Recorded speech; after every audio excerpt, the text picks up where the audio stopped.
If you're in business or thinking about getting into business, one of the most important things you need to master is finding, hiring, and retaining A players. So in this video, we're going to talk exactly about that.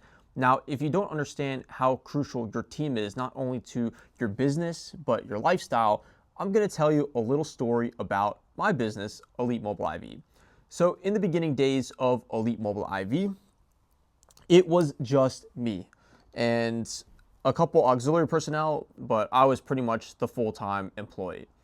What this meant is that I was spending all of my time working in the business and not on the business, which is going to result in one fatal flaw, which is it's not scalable.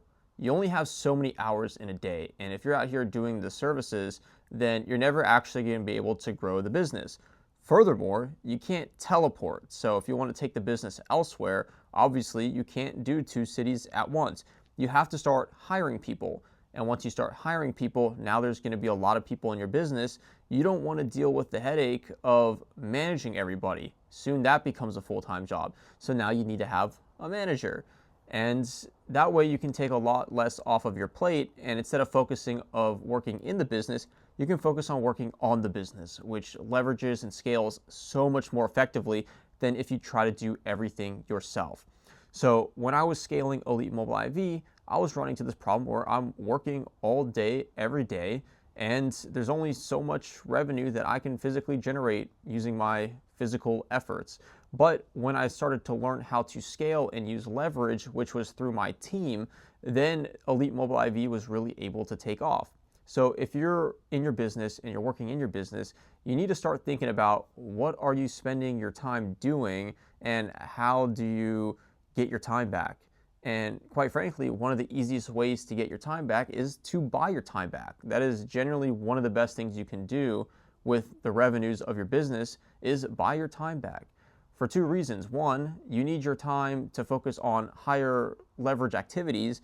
And two, you don't want to live a lifestyle where you're working in the business every day, because then you don't really have a business, you just have a job, and it may be a really bad job if you're doing everything all yourself.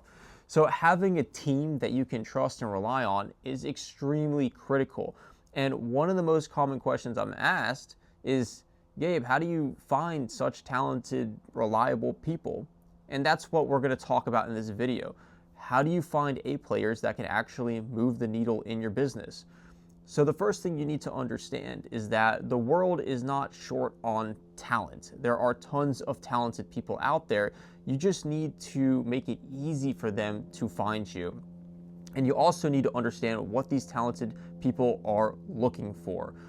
And you may be thinking to yourself, well, don't I need a lot of money to hire talented people? And you would be right if you were maybe Microsoft or Amazon, but you and me are different because we are creative hustlers and we're going to find a way to do it. So I was able to build a pretty large team without any money or without having to commit any money because of the way I changed the compensation structure. And it worked so well that team members are thriving and didn't require a steadfast salary because I didn't have money at the time. So when it comes to finding A players, the first thing you need to understand is what is an A player? An A player for me may not be an A player for you. You need to write down all the qualifications that this person has so that you know exactly what you're looking for. What kind of experience are you looking for? How many years of experience? What hard skill sets do they need to have? What kind of communication skills do they need to have? That way, you're not just guessing on who you're looking for, you know exactly who you're looking for. And when you're doing your interviews, you can just check things off of the box.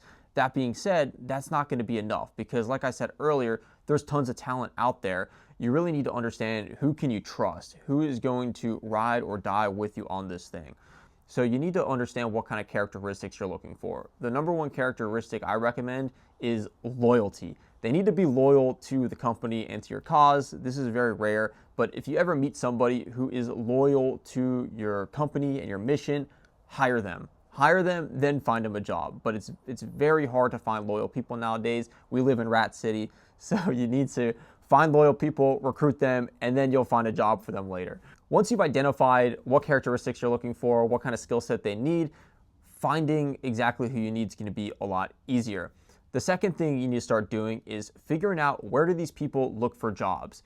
It could be on job marketplaces like Indeed or ZipRecruiter. It could be on LinkedIn. It could be social media. It could even be your website. A lot of people miss out on potential job applicants through their website. I highly recommend making a careers page. That was one thing that we did last year, and the amount of applicants that we've had just from our careers page, which we don't have to pay for, is outstanding. And you find a lot of great talent there because they have an opportunity to research your company, see what's going on, and if they're on your website, they're probably a little bit familiar with what you're doing and they want to work for you.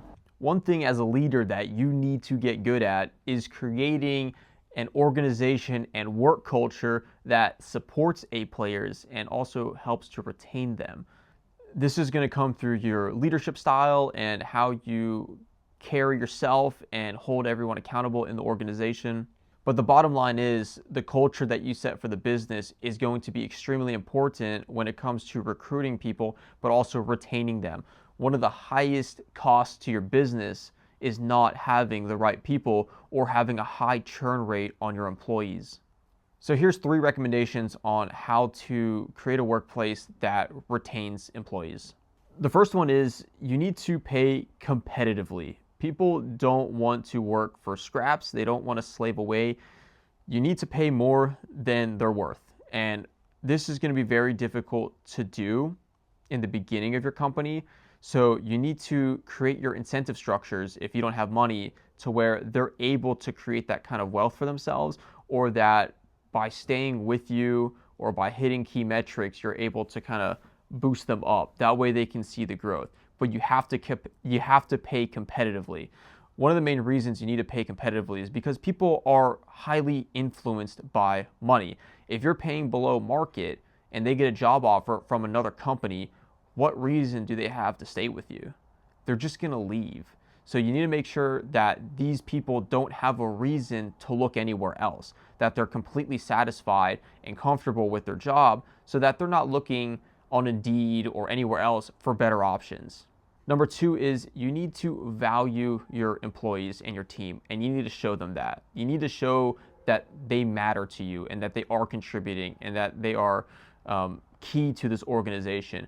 You need to treat them extremely well. They need to really like the place that they work at. If you're constantly yelling at them, if you're micromanaging them, if you're telling them what to do, you're not leading effectively or something is wrong in the organization. A players should be able to perform on their own with minimal management. My third recommendation is creating a strong culture. Now, I know this may sound very cringe at first, and when I first heard about workplace culture, I thought it was cringe, but it is very important. The culture of your company may even be the most important thing, because if people are having drama, if people are arguing, if people don't get along, or there's no standards, the whole organization will fall apart. It'll be detrimental to your business. So you need to have standards, you need to uphold these standards, and you really need to reinforce the workplace culture. What kind of culture you want to set for your team really depends on your type of business, but generally some of the best workplace cultures that I've been a part of or even have for our teams is one in which it lets people get the work done in peace, meaning little micromanaging, letting people just focus on the work, zero drama, zero tolerance for any kind of bullying. People need to support and inspire each other. If people are eating each other, then that is a huge major problem. So in general, a great workplace culture is one that has standards and holds people accountable to those standards, lets people focus on the work, and then also inspires people to perform. Let's talk about how to do it if you don't have money, because there's more in a job than just money. People work for many different reasons. One of the key things that you should be doing is understanding, why do people want to work in your organization? If they give you basic answers like, oh, it just pays more than anyone else, or I have this skill set and you're hiring for the skill set, then you don't really truly understand why they want to join your organization. As a wise man probably once said, every person has 2 reasons. They have a good reason and they have the real reason. So you need to understand the real reason if you want to have great influence on what drives these people to work for you. And out of all the real reasons that I've seen, pay actually tends to be on the lower end of the spectrum. A lot of people will take a job because it enhances their lifestyle or status, even if it comes at a pay cut. There's a lot of people who have joined my organization full well knowing that they're going to take a pay cut, especially in the beginning. but long-term know that they may succeed and even outpace what they were making before.